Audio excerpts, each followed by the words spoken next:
Bueno, soy Rocío y voy a presentar la defensa de mi programación. Antes de comenzar a meterme en los contenidos de programación, voy a hacer una breve introducción donde vamos a decir que vamos a trabajar lo que es las características del centro y de los alumnos, la importancia que tiene la propia programación y las finalidades, así también como lo que son los diferentes elementos curriculares y por último las unidades didácticas. Primero vamos a contextualizar lo que es la propia programación, es decir, la voy a llevar a cabo en el segundo ciclo de la ESO, es decir, cuarto de la ESO, en la que son niños que presentan características muy similares a las que nos expone Álvarez en el 2010. Son niños en el que presentan características, cambios físicos como por ejemplo de altura y de peso y además también cambios menstruales en el caso de las niñas y además también características psicológicas como son principalmente que presentan una gran confianza en cuanto a sus propias ideas, también vemos que presentan cierta desobediencia y además también cambios rápidos de humor. En cuanto a la característica que presenta también este centro es que tienen alumnos de otros centros como Villarrasa, Bollullo, La Palma,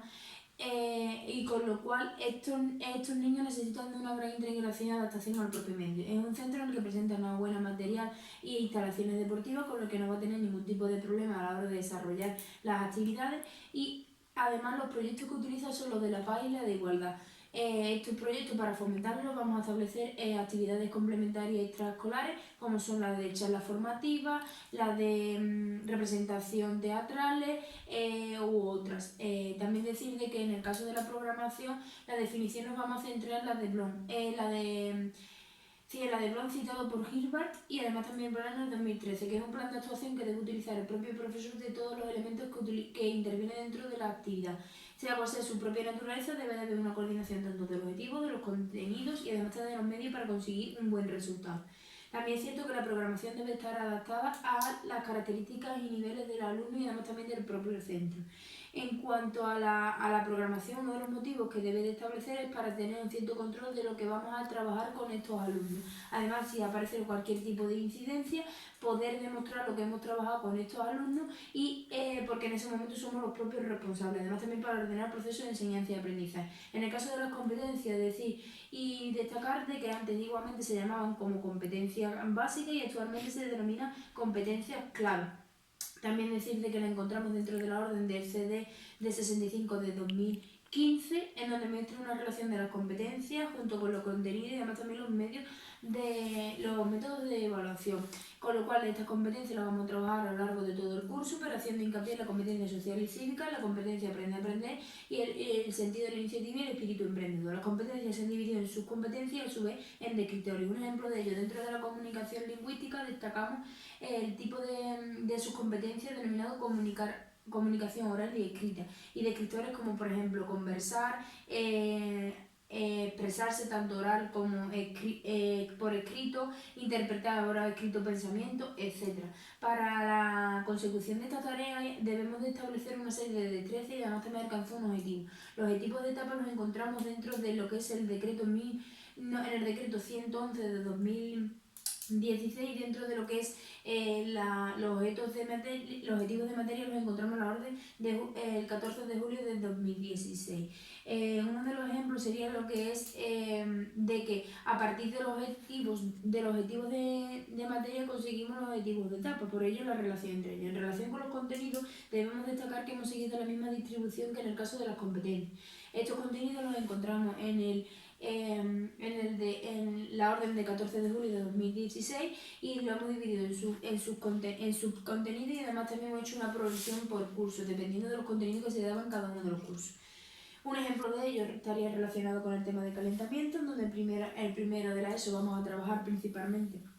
los contenidos y conceptos de lo que es una estructura de sesión de práctica de actividad física. En segundo estableceremos los diferentes tipos de calentamiento, tanto el calentamiento específico de una modalidad o el calentamiento general. En tercero de la ESO estableceremos la elaboración de actividades representativas de cada una de las estructuras relacionadas con una modalidad deportiva y en cuarto de la ESO incorporaremos las actividades de la parte principal, destacando principalmente cuáles son las dificultades y las competencias motrices.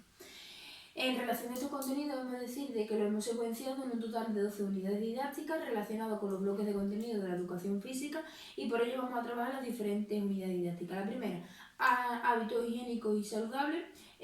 condiciones físicas básicas, lo que es el sistema energético y además también relacionado con la vida deportiva, lo que es el trabajo en equipo, deportes colectivos, deportes individuales,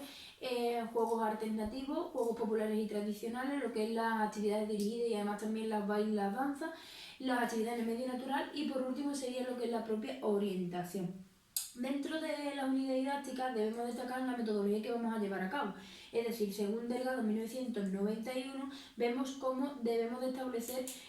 la metodología de la indagación. Es una metodología donde el alumno actúa como el centro de atención y él toma sus propias decisiones. Las técnicas que vamos a utilizar son la técnica del Flipper Classroom, en donde se le da una instrucción y una tarea para que el niño lo lleve a cabo en su casa y en la clase vamos a trabajar sobre esas dificultades y además también peculiaridades que se ha encontrado el niño a la hora de realizarlo, con lo cual vamos a concretar más esos conocimientos. Por otra parte, encontramos lo que es la técnica denominada de aprendizaje por proyectos de Blackner 2006, en el que se trata de establecer o que elaboren un proyecto por grupo o una actividad donde deben de intervenir los conocimientos y las habilidades que han ido adquiriendo. Luego de esta metodología, es decir, de que las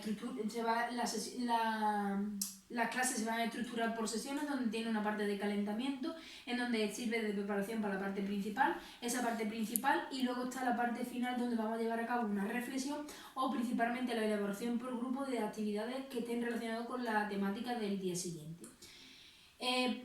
También para ver cómo vamos evolucionando debemos de tener en cuenta cuáles son los criterios de evaluación.